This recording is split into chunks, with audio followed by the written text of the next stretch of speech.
ज्ञानतिमिरान्धस्य ज्ञानाञ्जनशलाकया चक्षुरुन्मीलितं येन तस्मै श्रीगुरवे नमः। श्रीचैतन्यमनोभीष्टं स्वापितं येन भूतले स्वयं रूपकदा मह्यं ददाति स्वपदान्तिकं। वन्देकं श्रीगुरु श्रीयुतपथकमलं श्रीगुरुं वैष्णवांस श्रीरूपं साग्रजातं सगगन रघुनाथान्वितं तं सजीवं साद्वैतं सावधूतं परिजनसहितं कृष्णचैतन्यदेवं श्रीराधा कृष्णपादान् सगगना ललिता श्रीविशाखान्वितांश हे कृष्ण करुणा सिन्धु दीनबन्धो जगत्पदे गोपेश गोपिका कान्ता राधा कान्ता नमोस्तुते तप्त काञ्चन गौरांगी राधे वृन्दावनेश्वरी वृषभानुसुते देवी प्रणमामि हरिप्रिये वाञ्छाकल्पतरूपयस्य कृपा सिन्धु भयेव च पतितानां पावनेभ्यो वैष्णवेभ्यो नमो नमः। जय श्री कृष्ण चैतन्य प्रभु नित्यानंद श्री अद्वैत गदाधर श्रीवासादि गौरभक्त वृंद हरे कृष्ण कृष्ण कृष्ण हरे हरे हरे राम राम राम हरे हरे मूकं करोति वाचालं पङ्गुं लङ्घेदये गिरिं यत्कृपातमकं वन्दे श्रीगुरुं दीनदारिणं परमानन्दमाधवं श्रीचैतन्य ईश्वरं हरि ओम् तत्सत्। ओम नमो भगवते वासुदेवाय। ओम नमो भगवते वासुदेवाय। ओम नमो भगवते वासुदेवाय। नारायणं नमस्कृत्य नरं चैव नरोत्तमं देवीं सरस्वतीं व्यासं ततो जयमुदीरयेत्। नष्टप्रायेषु अभद्रेषु नित्यं भागवत सेवयां भगवती उत्तमश्लोके भक्तिर्भवति नैष्टिकी। निगमकल्पतरो गलितं फलं सुखमुखादमृतद्रवसंयुतं पिबत भागवतं रसमालयं मुकुरगुरसिका भुवि पावकाः षण्मदां सगदगा कृष्ण पुण्यश्वरण कीर्तनः हृदयन्तस्तोकी अभद्राणि वितुर्नोति सुकृतः सदाम्। हरे कृष्णा। नंदी प्रभु जी। जय जगन्नाथ स्वामी जय जगन्नाथ। जय बलदेवा जय सुभद्रा जय बलदेवा जय सुभद्रा। जगन्नाथ स्वामी नयन पदकामि भवातु मे। वृंदावन चंद्र अमर प्रभु जगन्नाथ जय जगन्नाथ स्वामी जय जगन्नाथ। नीलाचल चंद्र अमर प्रभु जगन्नाथ जय जगन्नाथ स्वामी जय जगन्नाथ। उज्ज्वल हरि अमर प्रभु जगन्नाथ जय जगन्नाथ स्वामी जय जगन्नाथ स्वामी की जय। हरे कृष्णा பக்தர்களே, உலகம் முழுவதும் சிறப்பாக இந்த ரத யாத்திரை ஜெகநாத பூரி ரத யாத்திரை அந்த சிறப்பு நிகழ்ச்சிகள் நடந்து கொண்டிருக்கின்றன. சோ நாமளும் பகவான் ஜெகநாதரை பற்றியும் அந்த அவர் இருக்கக்கூடிய அந்த புனித தலமான பூரியை பற்றியும் ரத யாத்திரையின் மகிமைகளை பற்றியும் சைத்தன்ய மகாபிரபு அவர்கள் 18 ஆண்டுகள் ஜெகநாத் பூரியில தங்கியிருந்தார். ரொம்ப சிறப்பு அம்சங்கள் அவர் அந்த ரத யாத்திரை நேரத்தில் அவருடைய அற்புதமான லீலைகள் பலவற்றை அவர் அங்கு செய்திருக்கிறார். ஸோ அதெல்லாமே நம்மளால முடிஞ்சதுன்னா ஒரு 2 வாரங்களோ 3 வாரங்களோ நம்முடைய வகுப்புகளில் அதை கேட்டு மகிழலாம் அப்படிங்கிற ஒரு சின்ன ஆசையில ஜெகநாத் புரி அந்த மகிமைகளை பற்றி நாம் தெரிந்து கொள்ள இருக்கிறோம். பகவத்கீதையில பகவான் சொல்றார், யோமாம் ஏவம் அஷம்மூதோ ஜனாதி புருஷோத்தமம். ஜனாதி புருஷோத்தமம், புருஷ உத்தமம். பகவானை எவன் ஒருவன் புருஷோத்தமன் என்று நினைக்கின்றானோ, எந்த விதமான சந்தேகமும் இன்றி அவருடைய லீலைகளை எவன் ஒருவன் புரிந்து கொள்கிறானோ, அவன் நிச்சயமாக என்னுடைய பக்தி தொண்டில் முழுமையாக தன்னை ஈடுபடுத்திக் கொள்கிறான். சோ அந்த புருஷோத்தமனை பற்றி தெரிந்தவர்கள் அவருடைய பக்தியில் நிறைய தத்துவ ஊகங்கள் எல்லாமே நிறைய கொடுக்கப்பட்டிருக்கிறது. நம்மளுடைய கான்ஸ்டிடியூஷனல் பொசிஷன், நம்முடைய நிலை என்ன, ஜீவராசிகளுக்கும் பகவானுக்கும் உள்ள உறவு என்ன அப்படின்னு நிறைய நம்ம மன ஊக அடிப்படையில் பேசலாம். ஆனால் இந்த ஒரு பர்டிகுலர் ஸ்லோகம், யோமாம் ஏவம் அஷம்மூதா ஜனாதி புருஷோத்தமம், எவன் ஒருவன் என்னை புருஷோத்தமன் முழுமுதற் கடவுள் என்று நினைக்கிறானோ அவன் அனைத்து விஷயங்களையும் தெரிந்தவனாகிறான். பிரம்ம ஞானத்தை பெறுவது, பகவானை பற்றிய ஞானத்தை பெறுவது எப்படி அப்படின்னா, அவரை முழுமுதற் கடவுளாக, அவர்தான் புருஷோத்தமன். புருஷா means what? Purusha means he is the chief. புருஷா அப்படின்னு சொல்றோம் இல்லையா, ஆம்பளை சொல்றோம்ல. சோ அந்த மாதிரி பார்க்கும்போது அவர்தான் பரம்பொருள், முழுமுதற் கடவுள் அப்படின்னு சொல்றது. சோ இந்த ஒரு கஷேத்திரம், ஜெகநாதபுரி கஷேத்திரம் புருஷோத்தம கஷேத்திரம் அப்படின்னு அழைப்பதற்கு காரணம் பகவானுடைய ஒரு கருணை. ஸ்கந்த புராணம், ஸ்கந்த புராணத்துல இதனுடைய ஒரு மகிமை குறிப்பிடப்பட்டிருக்கிறது. இந்த ஒரு ஸ்தலத்தில் இருப்பது எப்படி பாரத தேசம், ஒரிசா மாநிலம், அதில் ஜெகநாத்புரி அப்படிங்கிற ஒரு மகிமை அதில் தரப்பட்டிருக்கிறது. வருஷானாம் பாரத சிரேஷ்டே தேசானாம் உத்கல ஸ்மிருதக உத்கலாச சமோதேசக தேசோ ஹனஸ்தி மஹீதலே. அப்படின்னா பாரத நாடு என்பதே மிக சிறந்த நாடு. அதுல உத்கல தேசம், ஒரிசா மாநிலம் சொல்றோம் இல்லையா, உட்கல் யூனிவர்சிட்டி யாராச்சும் கேள்விப்பட்டிருப்பீங்க, அந்த காலத்துல ரொம்ப ஃபேமஸ் யூனிவர்சிட்டி ஒரிசால. சோ அந்த உத்கல தேசம், அந்த தேசத்திற்கு பெயர் உத்கல தேசம், அதனுடைய பெயர் ஒரிசா அப்படின்னு இப்ப நம்ம அழைக்கிறோம். அதுல இருக்கக்கூடிய சங்கு கஷேத்திரம், சங்கு கஷேத்திரம் அப்படிங்கிறது தான் ஜெகநாதபுரி. இந்த உத்கல கஷேத்திரம் ஒரிசா அப்படின்னு பார்க்கும்போது அதற்கு 4 பிரிவுகள், 4 பகுதிகளாக ஜெகநாத்புரி, அந்த உத்கல தேசத்தை நாம் பிரிக்கலாம். சங்கு கஷேத்திரம், அந்த சங்கு கஷேத்திரம் அப்படிங்கிறது தான் பூரி, பகவான் இருக்கக்கூடியது. பத்மக்ஷேத்ரா, பத்மக்ஷேத்ரா அப்படிங்கிறது கோனார்க். ஜெகநாத்புரி யாராவது போயிருந்தீங்கன்னா உங்களுக்கு தெரியும், புவனேஸ்வர்ல இருந்து போற வழியில அந்த கோனார்க் அப்படிங்கிற அந்த இடம் வரும். சக்கரக்ஷேத்திரம், சக்கரக்ஷேத்திரம் அப்படிங்கிறது புவனேஸ்வர். அங்குதான் பிரமாதமான ஒரு சிவனுடைய ஆலயம் இருக்கின்றது. அங்கு கதாக்ஷேத்திரம் அப்படிங்கிறது பக்கத்துல அந்த விரஜாதேவி. இது எல்லாமே சேர்ந்த ஒரு அமைப்பு தான் அந்த சங்கு கஷேத்ரா அப்படிங்கிறது பேரு. இது இல்லாம நிறைய பெயர்கள் இருக்கின்றன. புருஷோத்தம கஷேத்திரம், ஸ்ரீ கஷேத்திரம், நீலாச்சல தாம், ஜெகநாத தாம், மிருத்ய வைகுந்தா, நீலாகிரி, சங்கக்ஷேத்ரா, தச அவதார கஷேத்ரா, நிருஷம கஷேத்ரா, எல்லாமே நிறைய பெயர்கள் சங்கு வடிவத்தில் இருக்கின்றது. இந்த ஒரு இந்த பூரி அப்படிங்கிறது திருத்தலம். பூரி திருத்தலம் சங்கு வடிவத்தில் கொண்ட ஒரு புனித கஷேத்திரம். அதனால அதாவது வானத்துல இருந்து பார்த்தோம்னா பேர்ட்ஸ் வியூன்னு சொல்லுவாங்க இல்லையா, ஈகிள் வியூ, மேல பறந்துட்டே அப்படி நம்ம கீழே பார்க்கும்போது ஒரு சங்கு மாதிரி தெரியுமா அது, அந்த கஷேத்திரம் பார்ப்பதற்கு. சங்கு கஷேத்திரம் அப்படின்னா என்னது? சங்கு கஷேத்திரம் அப்படின்னா, சங்கு அப்படின்றாலே மகாவிஷ்ணுனுடைய திவ்ய ஆயுதங்களில் ஒன்று. எல்லாருக்குமே தெரியும் இல்லையா, சங்கு சக்கர கதா பத்மான்னு சொல்றோம் இல்லையா, அந்த சங்கு அப்படிங்கிறது மகாவிஷ்ணுவின் திவ்ய ஆயுதங்களில் ஒன்று.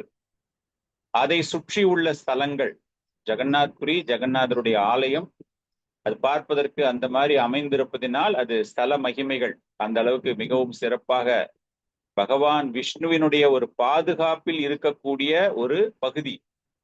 சங்கு அப்படின்னு பாத்தீங்கன்னா சாஸ்திரங்களில் கூறப்படுவது என்ன, சங்கை பற்றி என்ன கூறுகிறார்கள்? தர்மத்தின் வெற்றி. பகவான் சங்க எடுக்கிறாரு, ஊதுறாரு அப்படின்னா தர்மத்திற்காக இல்லையா, தர்மம். பாப விநாசம், பாப விநாசம் என்றால் நம்ம செய்யக்கூடிய பாவங்கள் அனைத்துமே அதிலிருந்து போகின்றன அந்த நாதத்தை கேட்டாலே. It's a transcendental vibration. நம்ம சாதாரணமா ஒரு இசை கேட்டு அந்த மாதிரி இல்லாம சங்குக்கு அப்படின்னு ஒரு மகத்துவம் இருக்கிறது. பகவானினுடைய ஒரு பாதுகாப்பு. அழுதுகிட்டே இருக்கிற குழந்தைக்கு அம்மாவுடைய குரலை கேட்ட உடனே அதுக்கு ஒரு பாதுகாப்பு கிடைப்பது போல பக்தர்களுக்கு அந்த சங்கு நாதம் அப்படிங்கும்போது பகவானினுடைய பாதுகாப்பு இருக்கிறது. பாஞ்சஜன்யம் இல்லையா, பார்த்திருக்கோம் நம்ம எல்லாமே. அந்த சங்கு ஊதும் போது பகவத்கீதையில் துரியோதனுடைய இதயம் நொறுக்கப்படுகிறது. பீஷ்ம பிதாமாவுடைய சங்கு அங்கு ஊதப்படும் பொழுது சிங்கம் கர்ஜித்தது போல இருந்தது அப்படின்னு எழுதுறார் ஆச்சாரியர்கள்லாம். ஆனா பகவானினுடைய பாஞ்சஜன்ய சங்கு அங்கு ஊதப்பட்ட பொழுது அது எப்படி இருந்துதான், அவனுடைய இதயத்தை நொறுக்கியது. சோ தர்மத்தை பாதுகாப்பதற்காக, பக்தர்களுக்கு பாதுகாப்பதற்காக, தர்மத்தை நிலைநிறுத்துவதற்காக. இப்போ அந்த சங்கு மாதிரி அப்படி நம்ம பார்க்கிறோம் அப்படின்னா அந்த ஜெகநாதர் ஆலயம், அந்த வாய் பகுதி, ஒரு சங்கு அப்படியே கற்பனை பண்ணிட்டீங்கன்னா அந்த வாய் பகுதி, அந்த நுனி இருக்கும் இல்லையா, அதுதான் ஸ்வர்க்கத்வாரம், ஸ்வர்க்கத்வார கடற்கரை. மற்ற நிறைய கோயில்கள், ஆலயங்கள் எல்லாமே அங்க இருக்கு. குண்டிச்சா ஆலயம் இருக்கு, லோகநாத சுவாமி டெம்பிள் இருக்கு, நரேந்திர ஸ்வரோவர் இருக்கு, மார்கண்டேஸ்வரர் இந்த மாதிரி நிறைய விஷயங்கள் நம்ம வந்து ஜெகநாத் புரியில பார்த்தோம்னா, நம்ம அடுத்த வகுப்புலையோ இல்லை அதற்கு அடுத்த வகுப்புலையோ நம்ம அந்த ஜெகநாதருடைய அந்த பூரியில் இருக்கக்கூடிய ஆலயங்களை பத்தி நம்ம தெரிந்து கொள்ளலாம். ஸோ இங்கு ஜெகநாதர் நேரடியாகவே வசம். அவர் வந்து அவருடைய வாசம் எப்படி என்றால், கோலோகத்துல இருக்காரு பகவான்னு சொல்ற மாதிரி அந்த ஜெகநாதர் இங்கு அது என்ன அப்படின்னா, பூரி அப்படின்னாலே வைகுந்தத்தினுடைய வெளிப்பாடு. வைகுந்தம் வந்து நம்மளால பார்க்க முடியுமா அப்படின்னா நிச்சயமாக நமக்கு தெரியாது. நம்மளால பார்க்க முடியுமா, பார்த்தவங்க யாராச்சும் வந்து அதை சொல்லியிருக்காங்களா அப்படின்னா. ஆனால் இந்த வைகுண்டம் அப்படின்னு பார்க்கும்போது அந்த பூரி தலமே அது வைகுண்டத்தினுடைய ஒரு வெளிப்பாடு. நம்ம வந்து ஒரு பௌதிக கண்ணோட்டத்தோடு அந்த ஊரை பார்க்காம அந்த திவ்யமான அந்த பகவான் அப்படிங்கிற ஒரு அங்கு மகாபிரபு அவர்கள் செய்த லீலை, அங்கு நடைபெற்று கொண்டிருக்கிற நித்தியமாக நடைபெற்று கொண்டிருக்கிற பல்வேறு பகவானுடைய செயல்கள், அதை எல்லாமே பார்க்கும் பொழுது நமக்கு அந்த அளவுக்கு ஒரு ஹரே கிருஷ்ணா அந்த மாதிரி நமக்கு பார்க்கும்போது அது ஒரு வைகுந்தத்தினுடைய ஒரு வெளிப்பாடு. இது ஒரு சாதாரண நகரம் கிடையாது. நினைக்கிற மாதிரி இது ஒரு சாதாரணமான விஷயமே கிடையாது. பகவானினுடைய திவ்யமான சங்கு, ஆன்மீக கஷேத்திரம், பல லீலைகள் நித்தியமாக நடந்து கொண்டிருக்கக்கூடிய ஒரு ஸ்தலம். இன்னைக்கும் நம்ம வந்து அங்க போனோம்னா ஏதாச்சும் ஒரு லீலைகள் அங்க நடந்து கொண்டுதான் இருக்கணும். நம்மளுடைய பௌதிக கண்களுக்கு அதெல்லாமே நமக்கு தெரியவே தெரியாது. பிருந்தாவன் தாஸ் தாக்கூரர் அவர்கள் எழுதுகிறார் சைத்தன்ய சரிதாமிரத்தில் எழுதும் போது, புருஷோத்தம கஷேத்திரத்துல இருக்கக்கூடிய அனைத்து ஜீவராசிகளுமே சதுர்புஜ ரூபத்தில் இருக்கின்றனவாம். 4 ரூபங்கள், அது 4 கரங்களுடைய ரூபங்கள்ல தான் அங்க இருக்கிறவங்க எல்லாருமே இருக்கிறாங்களாம் ஜெகநாத் புரியில. ஆனா நம்மளுடைய கண்களுக்கு அது தெரியவே தெரியாது. இது தேவர்களுக்கோ அல்லது தேவர்களுக்கு இணையாகவோ உள்ள பக்தர்களுக்கு மட்டும்தான் தெரியும். சோ அந்த அளவுக்கு அங்க இருக்கிறவங்க எல்லாருமே பகவானினுடைய தொண்டர்கள், அந்த மகிமையை பெற்றவர்கள். எப்படி வந்து உயர்ந்த கோள்களில் இருப்பவர்களுக்கான ஒரு நிலைப்பாடு இருக்கிறதோ, அது போல மிகவும் முக்கியம் வாய்ந்த விதமான சுற்றுலா தலம்லாம் கிடையாது. இது வந்து ஒரு ஒரு பில்கிரிமேஜ் சென்டர்னு சொல்றோம் இல்லையா, யாத்திரை செல்வதற்காக, திருத்தலம் செல்வதற்காக. சாதாரணமா அங்க போயிட்டு யாராச்சும் தூங்குறாங்க அப்படின்னா கூட அது வந்து ஒரு சமாதி நிலை. சமாதினா என்னது, மரணம் அடைந்த சமாதி அப்படி கிடையாது. You are in trans. பகவானுடைய இந்த அஷ்டாங்க யோகத்துல கடைசி நிலை எப்படின்னா, பகவானை மனதில் நிலை நிறுத்தக்கூடிய ஒரு நிலை தான் அந்த டிரான்ஸ் அப்படிங்கிறது. அந்த நிலைக்கு அவர்கள் வருகிறார்கள். நீங்கள் செய்யக்கூடிய தியான பயிற்சியினுடைய உச்ச நிலை சமாதி நிலையை அடைந்தார். சோ அங்க போய் யாராச்சும் தூங்குறாங்க அப்படின்னா கூட அந்த அளவுக்கு, சாதாரணமா அப்படியே படுத்திருந்தா கூட அது வந்து பகவானுக்கு நம்ம வந்து தண்டவத் பிரணாம் பண்றதுக்கு இணையாக பார்க்கப்படுகிறது. நம்ம நடக்கக்கூடிய ஒவ்வொரு அசைவுகளும் அந்த அந்த ஊர்ல நம்ம நடக்கிறோம் அப்படின்னா அது வந்து பகவானுக்கு வந்து பிரதட்சணை பண்ற மாதிரி அவ்வளவு சிறப்பு வாய்ந்தது. அதே போல அங்கு மாமிசம் சாப்பிடும், மீனை சாப்பிடுவர்கள் ஹவிஷ் உணவு, யாகத்தில் வளர்க்கப்படக்கூடிய ஹவிஷ் உணவை உண்பதற்கு இணையாக பார்க்கப்படும். அந்த அளவுக்கு அது புனிதமான ஒரு தலம். யமராஜருடைய கண்ட்ரோலே அங்க கிடையாது. அந்த ஊர்ல வந்து மரணம் அடைந்தாலே நிச்சயம் யமராஜருடைய கண்ட்ரோல்ல அங்க யாருமே கிடையாது. நீங்க வந்து கருட புராணம் படிச்சு பாத்தீங்கன்னா, பக்தர் அல்லாதவர்களை அழைத்து செல்வதற்கு யமதூதுவர்கள் வருகிறார்கள். ஆனா அந்த ஊர்ல வந்துட்டு எல்லாருக்குமே அங்க வந்து வைகுந்த லோக பிராப்தி தான் பகவான். கபில சம்ஹிதாவில் கூறப்படுகிறது, சாக்ஷாத் வைகுந்த ரூபம் தத் கஷேத்திரம் ஸ்ரீ புருஷோத்தம கஷேத்திர நாம் அபி கஷேத்திரம் ச தீர்த்தனாம் அபி யத்வரம். இதுக்கு என்ன அர்த்தம் என்றால், புருஷோத்தம கஷேத்திரம் என்பது உண்மையாகவே வைகுந்த லோகம். வைகுந்த லோகத்தினுடைய நேரடியான வெளிப்பாடுதான் இந்த ஜெகநாதபுரி. மற்ற எல்லா திவ்ய தேசங்கள், திவ்ய ஸ்தலங்களை காட்டிலும் மிகவும் புனிதமானது ஜெகநாதபுரி. நிறைய திருத்தலங்கள் நம்ம பார்க்கிறோம் இல்லையா. சோ ஆச்சாரியார்கள் எழுதும் போது என்ன சொல்றாங்க அப்படின்னா, இந்த தலம் தான் அத்தனை திருத்தலங்களிலுமே மிகவும் மிகச்சிறந்த திருத்தலம். பகவானுடைய அப்படிப்பட்ட அந்த பகவான் தான் இங்க இந்த ஜெகநாதருடைய ரத யாத்திரை அப்படிங்கிறது உலக புகழ் அப்படிங்கிறது ஒரு ஒரு பௌதீக கண்ணோட்டத்தோட நம்ம சொல்றது. பக்தர்களான நாம் இதை புரிந்து கொள்வது எப்படி அப்படின்னா, அந்த அளவுக்கு ஆன்மீகத்தினுடைய ஒரு உச்சம் தான் ஜெகநாத்புரி. சைத்தன்ய மகாபிரபு அவர்கள் 18 வருடங்கள் அவருடைய அந்திய லீலை நடந்த இடம். இந்த இடத்துலதான் 18 வருஷம் அவர் இருந்திருக்கார். 48 வயதுல 18 வருஷம் அப்படின்னு பாத்தீங்கன்னா அந்த அளவுக்கு கால்வாசி மோர் தென் 25% அவர் அங்கதான் இருந்திருக்காரு. பிருந்தாவனம், நவத்வீபம், துவாரகை இது அனைத்துமே ஜெகநாத் புரியில் இருக்கின்றன.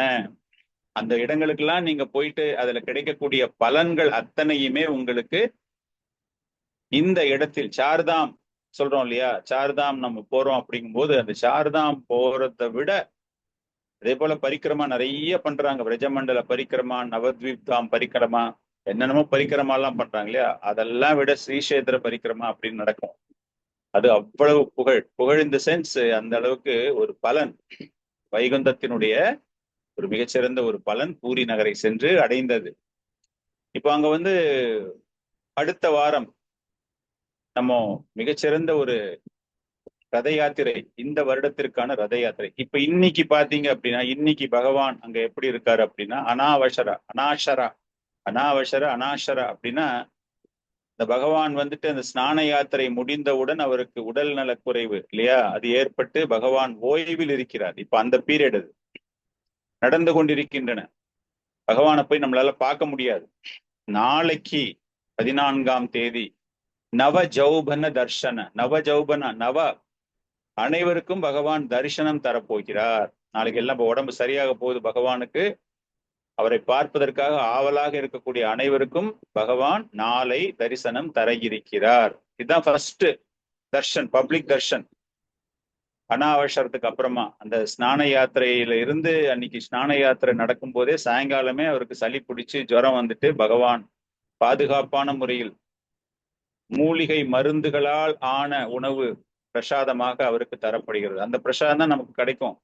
இந்த பீரியட்ல எல்லாம் யாராச்சும் ஜெகநாத் புரிக்கு போனீங்க அப்படின்னா, ஜெகநாத் புரினாலே it is known for prasadam, right? இப்ப நீங்க ஒன்லி மருந்து பிரசாதம் தான் அங்க கிடைக்கும் நமக்கு. கஷாயம், மூலிகைகளால் செய்த அந்த ஒரு ஸ்பெஷல் பொங்கல் ஒண்ணு, அந்த மாதிரி மிளகு எல்லாம் போட்டு செய்யக்கூடிய அந்த மாதிரி பிரசாதங்கள் தான். அதெல்லாம் முடிச்சுட்டு நாளைக்கு அவருடைய முதல் தரிசனம் பொதுமக்களுக்கு கிடைக்க போகிறது. 15ஆம் தேதி, ஜூலை 15ஆம் தேதி நேத்திர உற்சவம். நேத்திர உற்சவம்னா அவருடைய கண் திறப்பு விழா. அவர் already is having eyes, divine eyes. அவருடைய அந்த திவ்யமான கண்கள். இப்ப அந்த அந்த உடம்பு சரியில்லாம அப்படி படுத்துக்கிட்டு இருக்காரு, பெட்ல இருந்து யாரையும் பார்க்காம அப்படி பார்க்க போறாரு. 15ஆம் தேதி அவருக்கு நேத்திர உற்சவம் அப்படிங்கும்போது நார்மலா அந்த டிரான்சென்டென்டல் ஐஸ் சொல்றோம் இல்லையா, அந்த மாதிரி அந்த நிலைமைக்கு அவர் 15ஆம் தேதி அவர் வருகிறார்.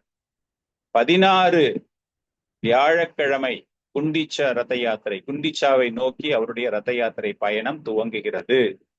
இப்ப சென்னையில கூட பாத்தீங்கன்னா ஒரு சில இடங்கள்ல 16, ஒரு சில நகரங்களில் 16, பட் சென்னை ஆலயம், பிரதான சென்னை ஆலயத்துல 19ஆம் தேதி ஞாயிற்றுக்கிழமை. ஸோ ஒவ்வொரு இடங்கள்லயுமே ஆரம்பிச்சாச்சு. ஆல்ரெடி இஸ்கான் சென்டர்ஸ் ஒரு சில இடத்துல ஆரம்பிச்சாச்சு.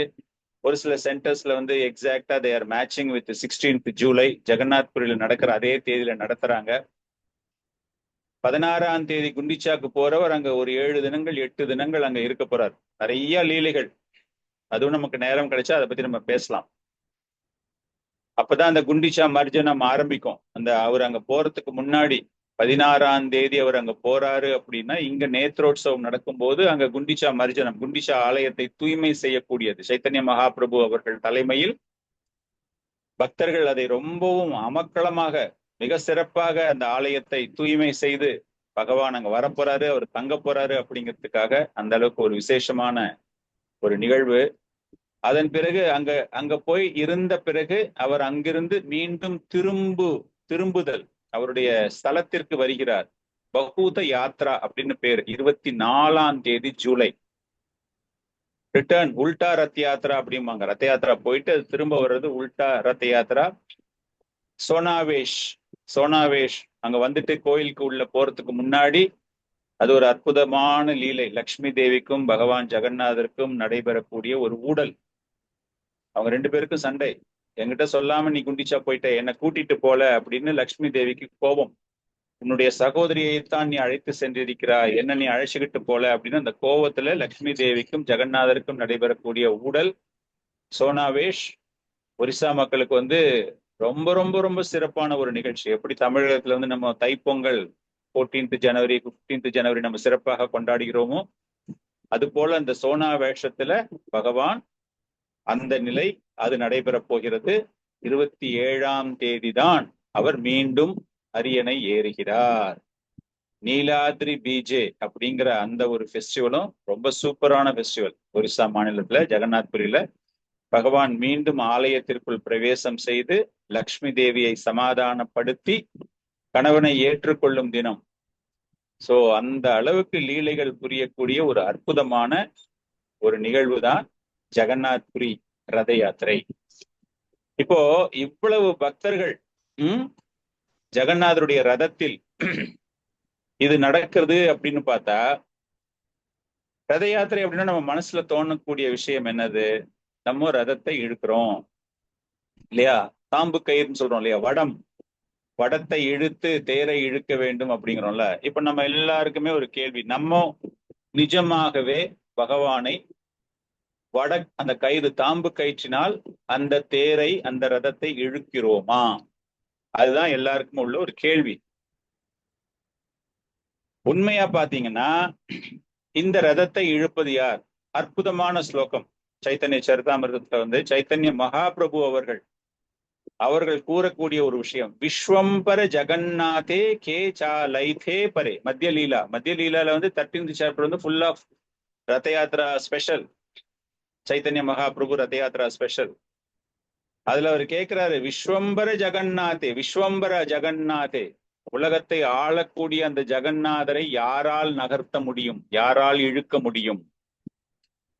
அப்படின்னா அவ்வளவு பிரபஞ்சங்களை தன்னுடைய கட்டுப்பாட்டில் வைத்து கொண்டு இயக்கி கொண்டிருக்கிற ஜெகநாதரை நம்முடைய சாதாரண கைகளினால் இழுக்க முடியுமா அப்படின்னு அவர் கேட்கிறார்.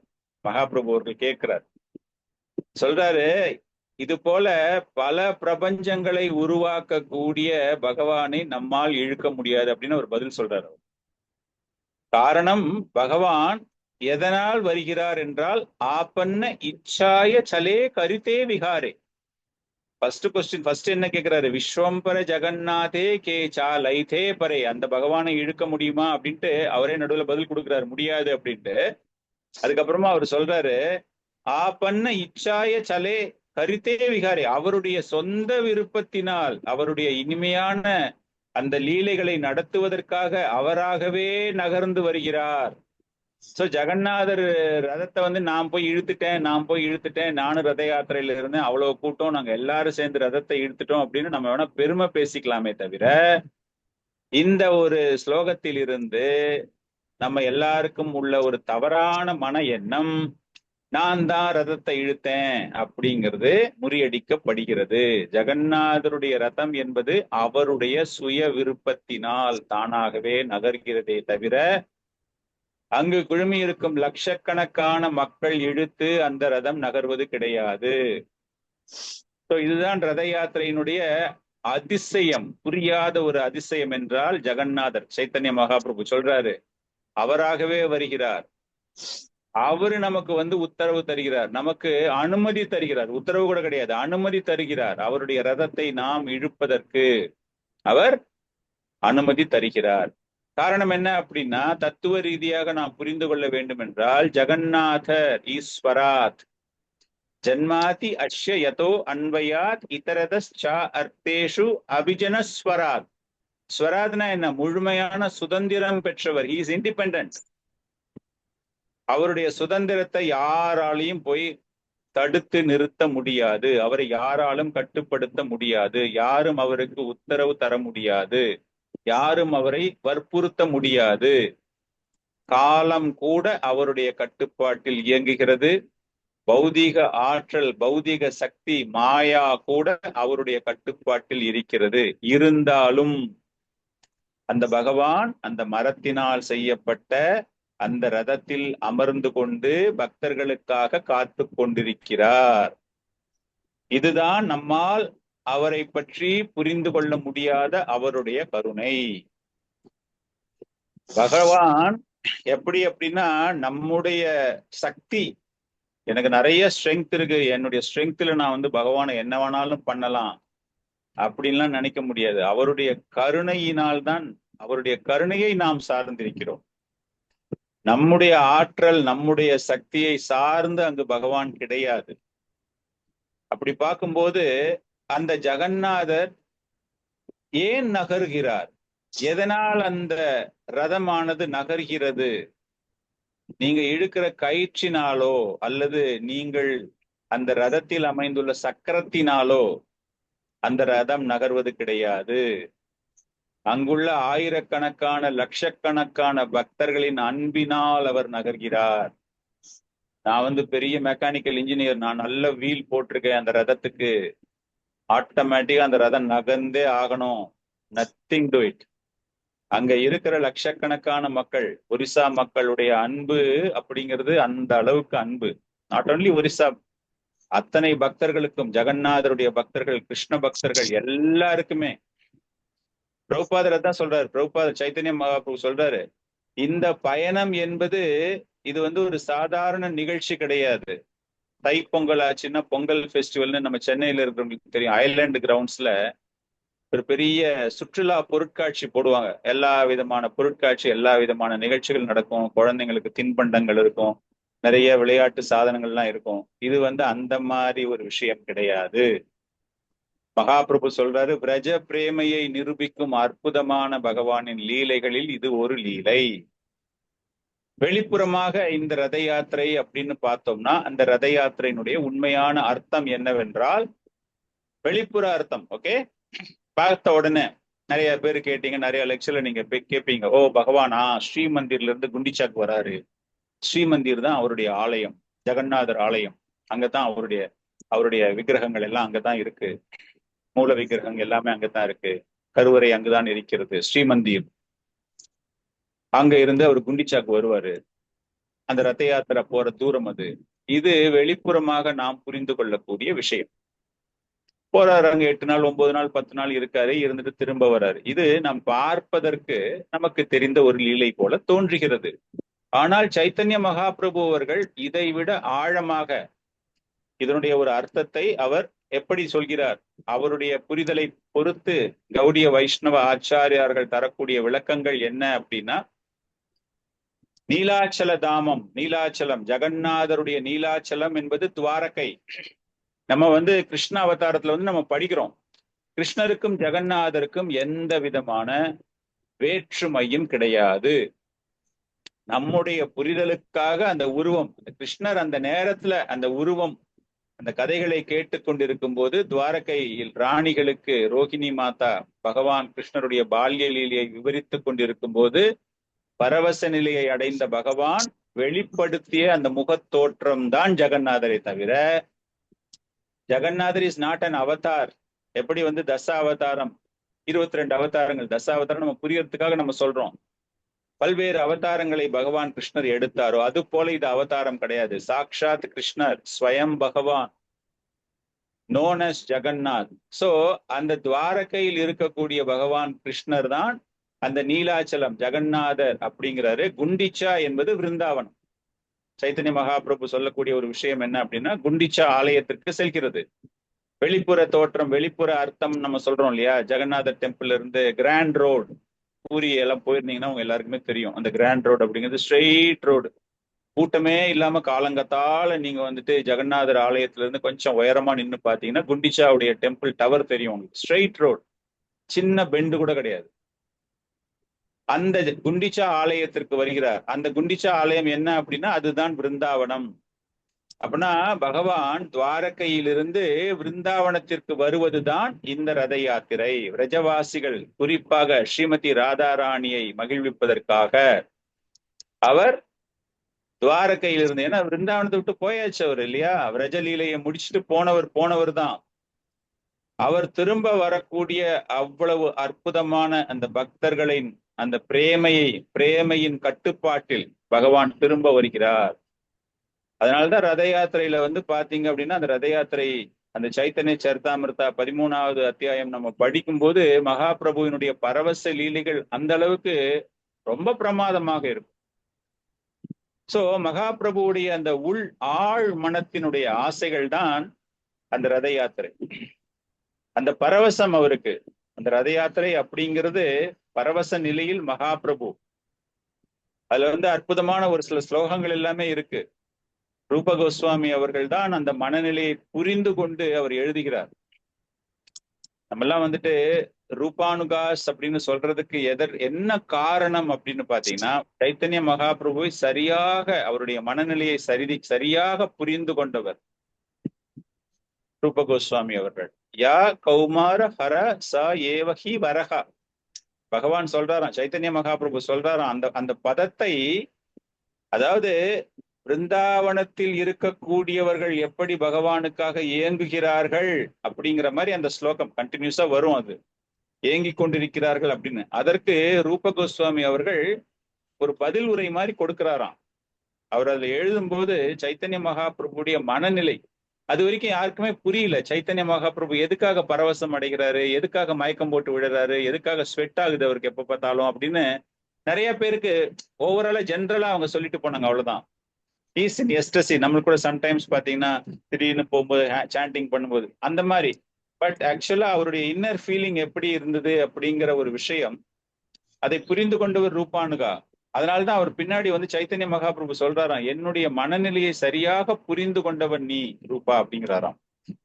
அதுதான் இந்த ரத யாத்திரையினுடைய ஒரு சிறப்பு. பகவானுடைய அந்த மனதில் இருப்பதை புரிந்து கொண்டு அந்த பகவான் அவர் சொல்லும்போது சொல்றாராம், அதாவது கோபியர்கள் எல்லாரும் சேர்ந்து ஸ்ரீமதி ராதாராணியை பார்த்து பேசுவது போல அந்த பாடல் அமைந்திருக்கிறது. அப்ப அவங்க சொல்றாங்களாம் பகவான் கிட்ட, ஸ்ரீமதி ராதாராணி கிட்ட வந்து அந்த அந்த ஃப்ரெண்ட்ஸுங்க எல்லாம் சொல்றாங்களாம், நாங்க எல்லாரும் அதே கிருஷ்ணரை நாங்க குருக்ஷேத்ராவில பார்த்தோம், ஆனால் மனது என்னமோ விருந்தாவனத்தில் இருக்கின்றது. அவர் இருக்கக்கூடிய இடம் என்னமோ குருக்ஷேத்திரம், ஆனால் அவருடைய மனது விருந்தாவனத்தில் இருக்கிறது. அந்த மனதை நாங்கள் நாங்கள் உணர்ந்து கொண்டோம் அப்படிங்கிற மாதிரி அந்த ஸ்லோகத்துக்கான ஒரு அர்த்தம் வருகிறது.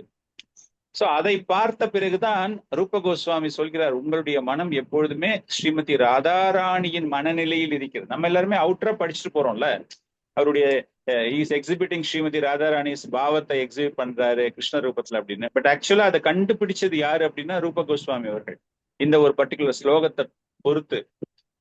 அப்படி பார்க்கும்பொழுது அவர் அதுல சொல்றாராம், ஜெகநாதர் அதாவது கிருஷ்ணர் ஜெகநாதர் ரூபத்தில் இருப்பவர் அவர் பிருந்தாவனத்திற்கு செல்ல வேண்டும் என்று ஆசைப்படுகிறாராம். அந்த கோபியர்கள் எல்லாமே வந்து அந்த மாதிரி கேட்கும் போது அவருக்கே பிடிக்கலையாம். குருக்ஷேத்திரத்துல இருக்கிறது, அந்த துவாரகையில் அரசனாக இருப்பது, எதுவுமே அவருடைய மனதுமே பிருந்தாவனத்தை நோக்கி சென்று கொண்டே இருக்கிறது. வேற வழியே இல்லாம அவர் துவாரகையில இருக்காரே தவிர அவர் மனம் முழுக்க முழுக்க பிருந்தாவனத்தில் தான் இருக்கிறது. சோ அதுதான் இங்க கூறப்படுகிறது. பகவான் இருக்கிற இடம் துவாரகையா இருந்தாலும் கூட அவருடைய மனது. அதனால பக்தர்கள் வந்து அந்த ரதத்தினுடைய வடத்தை பிடித்து இழுக்கும் போது, நம்ம இதுக்கு முன்னாடி எல்லாமே சொன்னோமே, இட் இஸ் நாட் கம்மிங். அவருடைய மனசு அங்க அலைப்பாய்ந்து கொண்டிருக்கிறது. நான் எப்போ வந்துட்டு பிருந்தாவனத்துக்கு போக போறேன், பிருந்தாவனத்துக்கு நான் போக போறேன் அப்படின்னு. அப்ப இவ்வளவு பேர் அந்த பிரேமையில் இழுப்பவர்கள் அத்தனை பேருமே அந்த பிருந்தாவன வாசிகள். அவங்க எல்லாருமே வந்து அந்த பிரேமையில் அந்த ரதத்தை இழுக்கும் போது பகவான் தன்னந்தனியா அப்படியே என்னுடைய விருப்பம் நடைபெற போகிறது, நான் வரணும் வரணும் வரணும் அப்படின்னு சொல்லிட்டு அப்படி வராராம் அவரு. சோ இந்த குண்டிச்சா என்பது பிருந்தாவனமாக இருந்தாலும் பிரபுபாதர் எழுதும்போது என்ன சொல்றாரு, ஜெகநாதர் வந்து ஐஸ்வர்ய பாவத்தில் இருக்கக்கூடிய செல்வ செழிப்பு நிறைந்த. காரணம் என்ன அப்படின்னா ஈச ராஜா இல்லையா, பேரரசர், துவாரகாபுரியினுடைய அரசனாக இருக்கிறார். அப்ப அரசன் என்றால் என்னது, செல்வம் நிறைந்தவர், மெஜஸ்டிக், ஐஸ்வர்ய பாவத்துல வந்து அவருக்கு பிரார்த்தனை செய்ய வேண்டும், அவரை வணங்க வேண்டும். ஒரு ராஜா கிட்ட போய் நீ ரொம்ப ஃப்ரெண்ட்லியா உங்களால பழக முடியுமா? நிச்சயமாக முடியாது. ஆனால் குண்டிச்சா எப்படியானது, குண்டிச்சாவுடைய ஆலயம், அந்த குண்டிச்சான்னு சொல்லக்கூடிய அந்த இடம் எப்படிப்பட்டது என்றால் இட் இஸ் வெரி சிம்பிள். சாதாரணமான மனிதர்கள் கூட ஒரு பெரிய பாகுபாடு இல்லாமல், ஏழை பணக்காரன் அந்த மாதிரி ஒரு பாகுபாடு இல்லாமல், மாதுரியம் மிகவும் அப்படியே அனுபவிக்க கூடிய ஒரு அன்பு பரிமாற்றம் நிறைந்த இடம் பிருந்தாவனம். மாதுரியம் மனசுல இருக்கிறது அப்படியே நீங்க வந்து பகவான் கிருஷ்ணத்தை போய் நீங்க பேசலாம். கோபியர்கள்லாம் வந்து அவ்வளவு உரிமை எடுத்து பேசுகிறார்கள் பகவானிடம் பேசும்பொழுது. துவாரகையில் அவர் எவ்வளவு சந்தோஷமாக இருந்தாலும் கூட அவருடைய இதயம் முழுக்க முழுக்க பிருந்தாவனத்தில் தான் இருக்கிறது. சோ பக்தர்கள் பிரார்த்தனை பண்றாங்களாம், பகவானே தயவு செஞ்சு அந்த ராஜ ஐஸ்வர்யத்திலிருந்து விடுபட்டு எங்களை மாதிரி தூய்மையான இதயம் படைத்த சாதாரண பாமர மக்கள் எங்களை நோக்கி வாருங்கள் அப்படிங்கிறது தான் அந்த பிரார்த்தனை. அகம் பக்த பராதீனோ ஹே அஸ்வதந்தா இவாத்விஜா. துர்வாச முனிக்கு ஒரு பிரேயர் ஒண்ணு வருது 11th cantoல.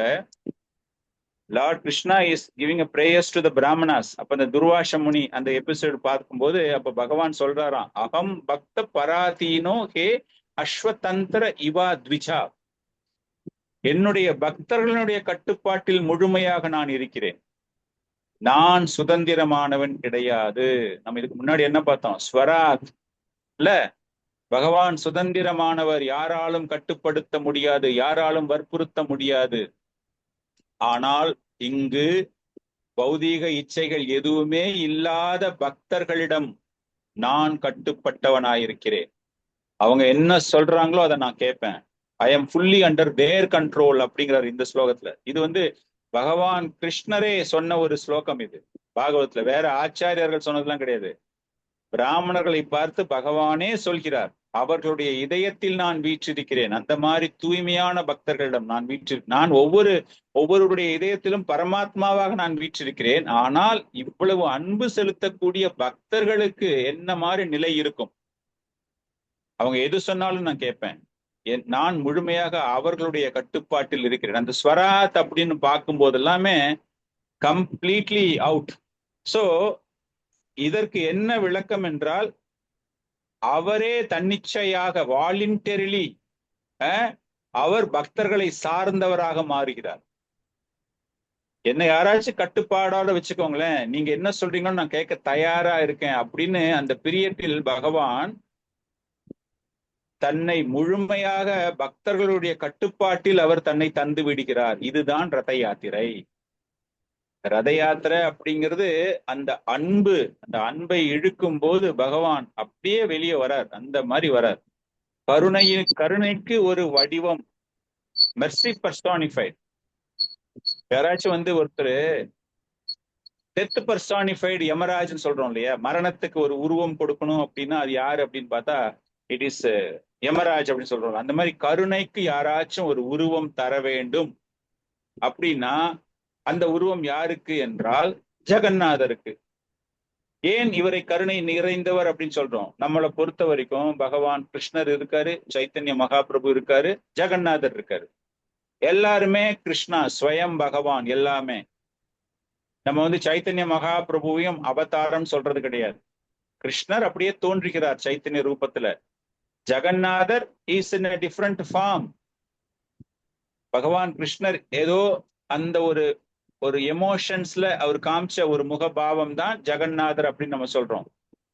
ஆனா 3 பேரையும் பார்க்கும்போது எல்லாமே ஒன்றாக இருக்கும்போது எதற்கு ஜெகநாதரை மற்றும் கருணை வாய்ந்தவர் அப்படின்னு நம்ம சொல்றோம் அப்படின்னு பார்த்தா, பகவான் கிருஷ்ணர் என்ன கேட்கிறாரு, தன்னிச்சையான அன்பு, தன்னிச்சையான காதல் இல்லையா, மாதுரிய பாவம். கோபிகர்கள் வரும்போது அந்த மாதுரிய பாவத்தினால் அவர் கவர்ந்து இழக்கப்படுகிறார். மாதுரிய பாவம் அப்படிங்கும்போது நீங்க பகவானுக்கு சேவகம் செய்கிறீர்கள். அனுகூலியேன கிருஷ்ணானு சீலனம் பக்திர் உஷ்யத்தை அப்படிங்கிறார். அப்படின்னா you have to perform some duty. நீங்க ஏதாச்சும் ஒரு செயலில் நீங்கள் ஈடுபட வேண்டும். யாரையாச்சும் வேலை செய்யுன்னு சொன்னாலே உடனே சோம்பேறித்தனம் வந்துடும். உட்காந்துக்கிட்டே ஏதாச்சும் இருந்தா சொல்லுங்க பிரபு, அப்படியே பார்த்துக்கிட்டே நாங்க சேர்ல உட்காந்துக்கிட்டே எல்லாத்தையும் கேட்கணும், அப்படியே ஜாலியா இருக்கணும். அதுதான் நம்மளுடைய பக்தி இல்ல. அனுகூலியேன கிருஷ்ணானுசீலனம் அப்படிங்கும் போது என்ன ஆயிடுது, நீங்க you have to perform something. பகவானுக்காக நீங்க பண்ணணும். அஞ்ஞாபிலாஷித சூன்யம் ஞான கர்மாதி அனாவிருத்தம்.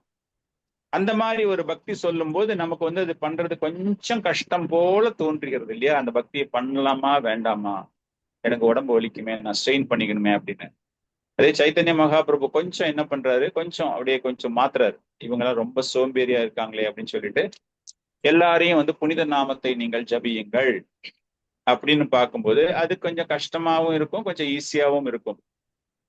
நம்முடைய பக்தீர் எப்படிப்பட்ட ஒரு பக்தியாக மாறுகிறது? சவை பும்சாம் பரோதர்ம யதோ பக்தீர் இல்லையா?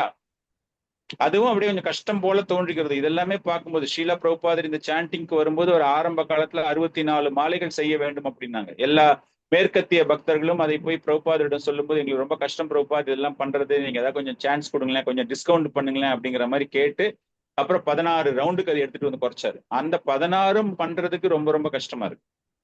பண்ண முடியுமா முடியாதா தெரியல. ஸோ நம்ம பக்தின்னு பார்க்கும்போது we are always in difficulty.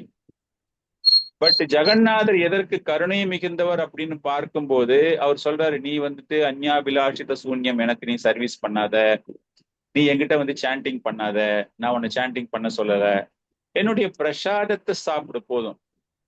சாப்பிட்றதுக்கு யாருக்காச்சும் வலிக்குமா?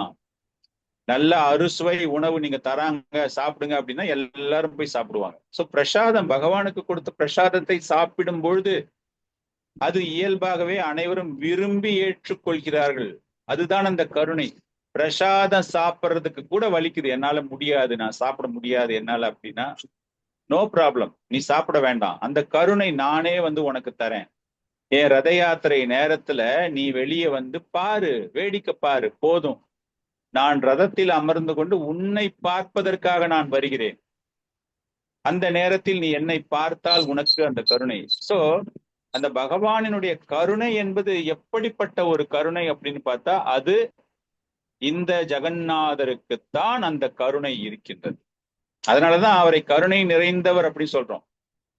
புருஷோத்தம கஷேத்திர மகாத்மியா ஸ்கந்த புராணத்துல சொல்லும் பொழுது ஜெகநாதரை பற்றி பேசும் பொழுது அவர் என்ன சொல்கிறார் என்றால், இந்த ஜெகநாதர் ரதத்தை யார் பார்க்கிறார்களோ, அந்த ரதத்தை யார் பின்தொடர்கிறார்களோ, அந்த ரதத்தினுடைய அந்த வடத்தை யார் இழுக்கிறார்களோ, அந்த ரதத்திற்கு யார் பணிவான வணக்கங்களை தெரிவிக்கிறார்களோ, அந்த நேரத்துல யாரு ஜெகநாதா அப்படின்னு கூப்பிடுறாங்களோ, இவங்க எல்லாருக்குமே வந்து கணக்கில் அடங்காத ஆன்மீக பலன் கிடைக்கிறது. அவர்கள் செய்த பாவத்திலிருந்து அவர்கள் விடுபடுகிறார்கள். இன்னும் ஒரு கிரேட் என்னன்னா, பத்ம புராணத்துல நான் போய் ஜெகநாதர் ரதத்தை இழுக்க மாட்டேன், நான் ஜெகநாதருடைய ரதத்தை பார்க்க மாட்டேன் அப்படின்னு மூஞ்ச திருப்பிக்கிட்டு இந்த ரதம் நான் இருக்கிற இடத்தை விட்டு போயிடுச்சா அப்படின்னு ஜஸ்ட் அப்படி திரும்பி, ஓ ரதம் போயிடுச்சா போகலையா அப்படின்னு பாக்குறதுக்காக நீங்க திரும்பி அந்த நேரத்துல அந்த ரதம் உங்க கண்ணுல பட்டாலும் கூட, பகவான் அமர்ந்து கொண்டிருக்கிற அந்த ரதம் உங்கள் கண்களில் பட்டாலும் கூட நீங்கள் வெறுப்பாக, வேண்டா வெறுப்பாக, இருக்குதா போயிடுச்சா பார்க்கலாம் அப்படின்னு பார்த்தீங்கன்னாலும் கூட தட் மொமெண்டரி தர்ஷன், அந்த ஒரு நொடி பொழுது பகவானை காணக்கூடிய தரிசனத்திற்கும் அந்த பலன் இருக்கிறது. ஸோ ரத யாத்திரை அப்படிங்கிறது வந்து ஒரு சாதாரணமான விஷயம் கிடையாது. சென்னையில வந்து வரக்கூடிய இந்த ஞாயிற்றுக்கிழமை நடைபெற போகுது. எல்லாமே ரொம்ப சிறப்பான ஒரு நிகழ்ச்சி தான். அந்த ரத யாத்திரையில் கலந்து கொண்டு அந்த பகவானை நாம் அதை தொட்டு இழுத்து பார்த்து எது செய்தாலும் இந்த ரத யாத்திரையினுடைய மகிமை அவர்களுக்கு கிடைக்கிறது.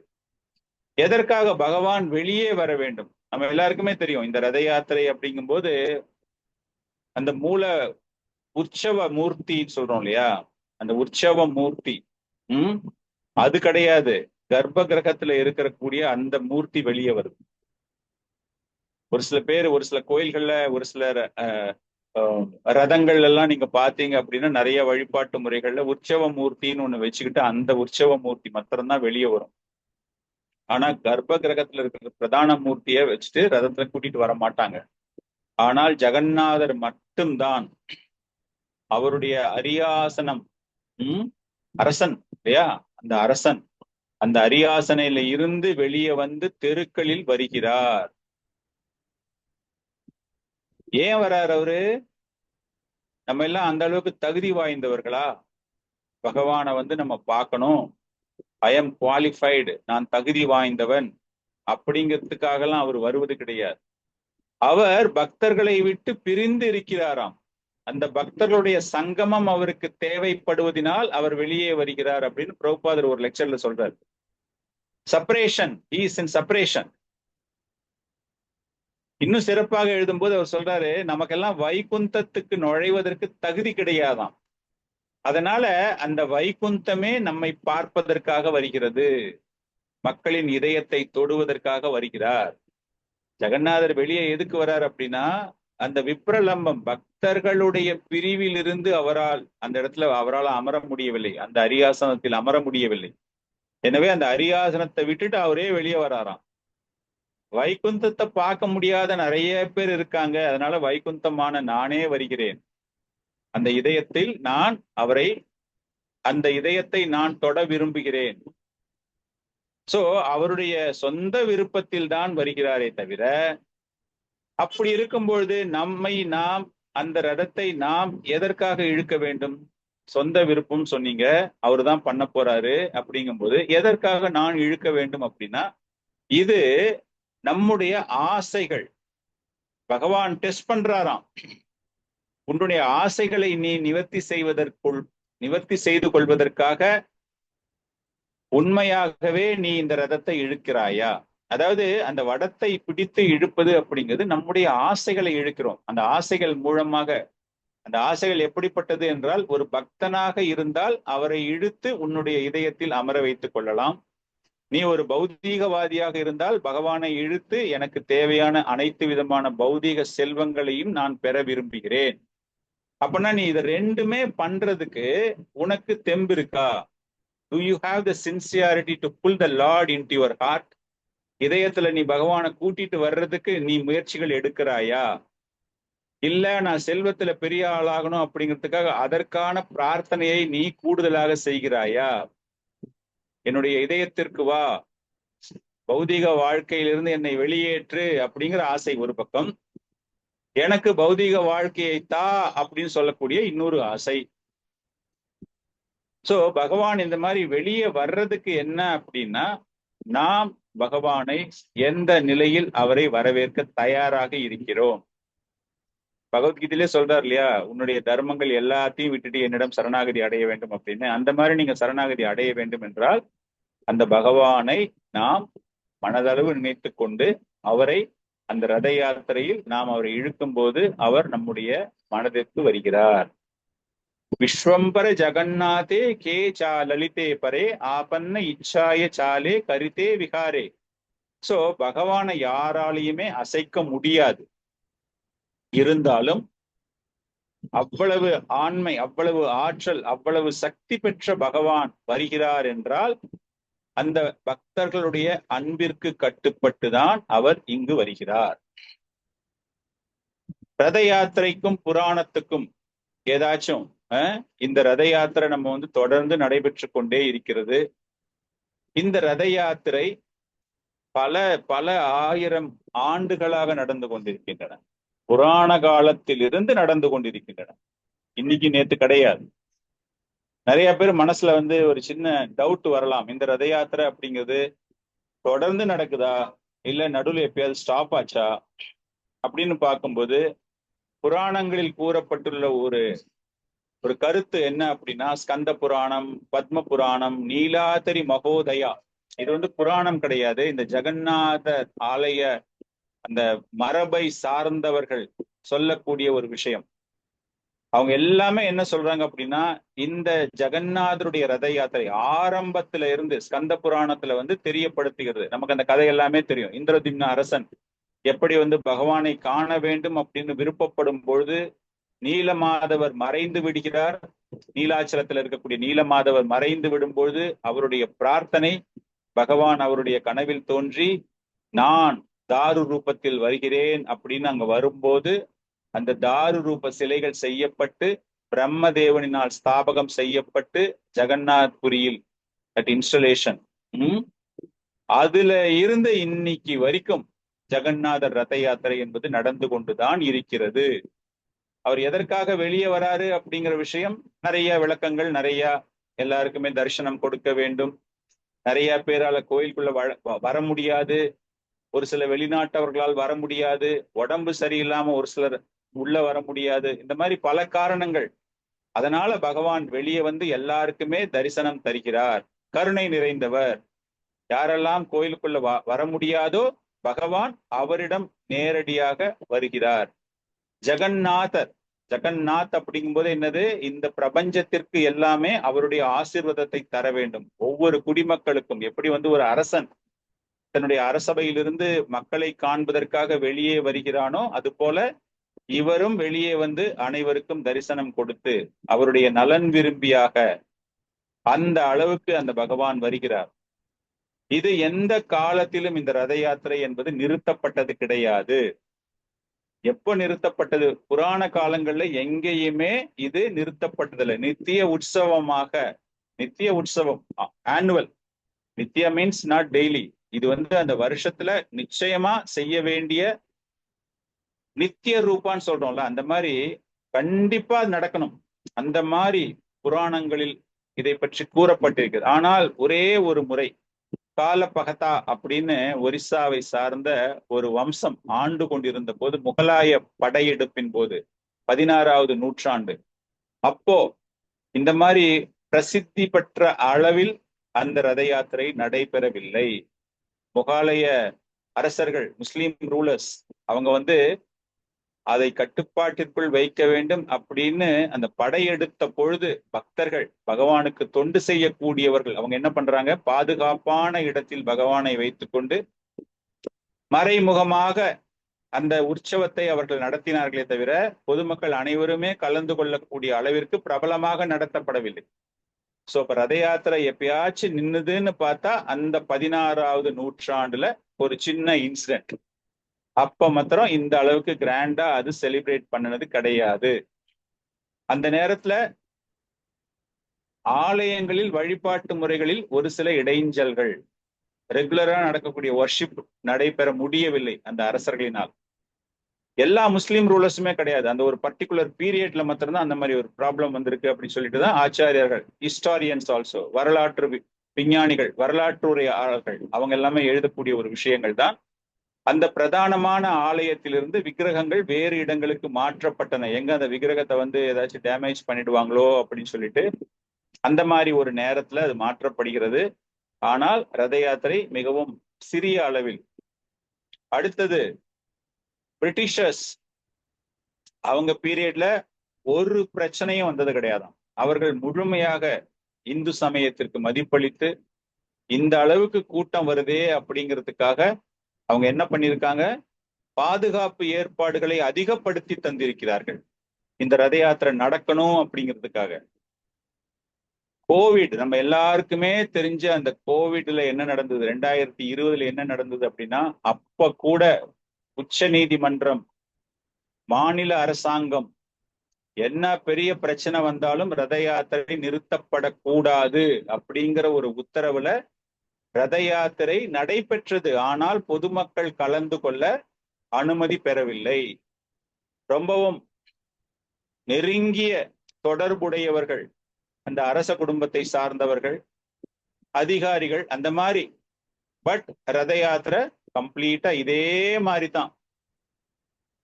ஸ்ரீமந்தில இருந்து குண்டிச்சா வரைக்கும் போயிட்டு குண்டிச்சால பகவான் இருந்துட்டு அதுக்கப்புறமா உல்டா ரத யாத்திரா நடந்து சோனாவேஷ் பகவான் மீண்டும் அந்த ஆலயத்திற்கு வந்தது. அப்ப கூட இந்த ரத யாத்திரை என்பது நிறுத்தப்படவில்லை.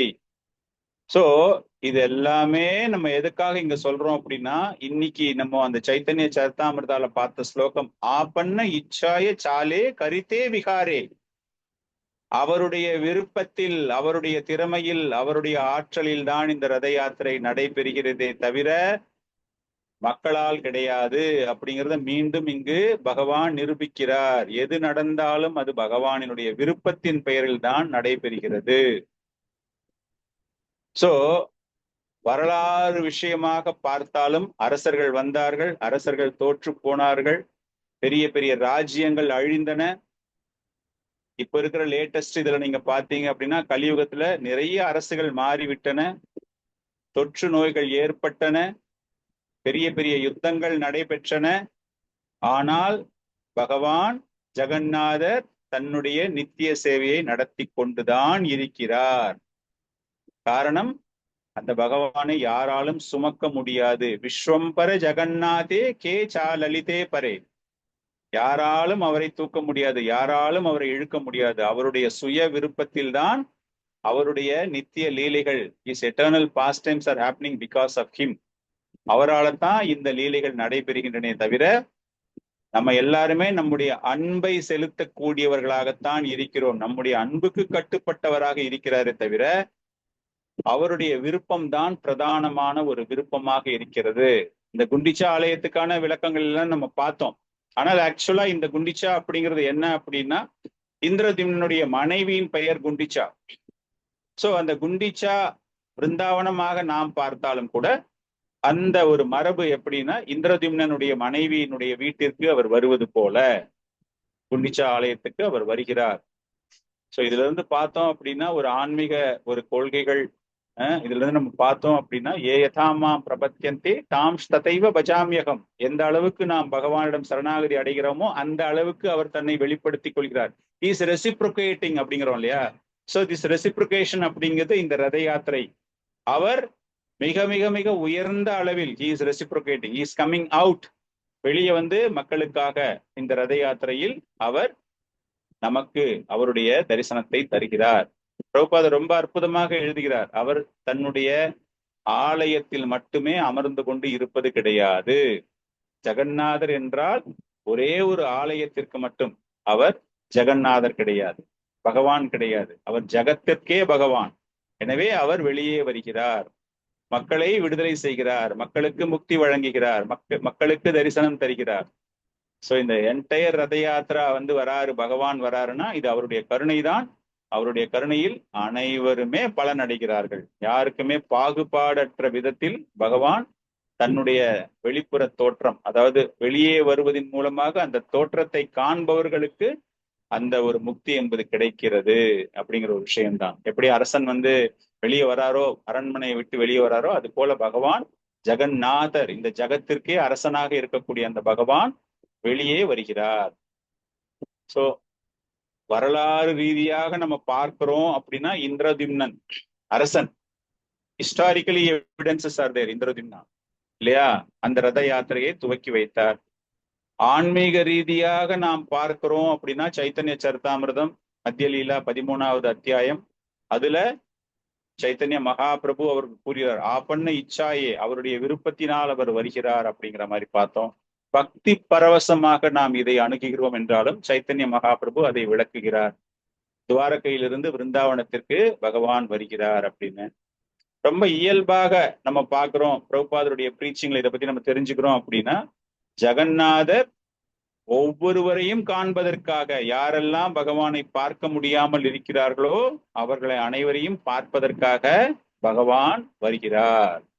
அப்படின்னா இந்த ரத யாத்திரை அப்படிங்கும்போது வரலாற்று சிறப்பு மிக்கது, புராண சிறப்பு மிக்கது, பொதுமக்கள் சிறப்பு மிக்கது, ஆன்மீக பக்தர்கள் சிறப்பு மிக்கது அப்படின்னு எந்த கண்ணோட்டத்தில் பார்த்தாலும் பகவான் ஜெகநாதர் அனைவருக்கும் அந்தந்த வழியில் பலன்களை கொடுத்து கொண்டுதான் இருக்கின்றார்.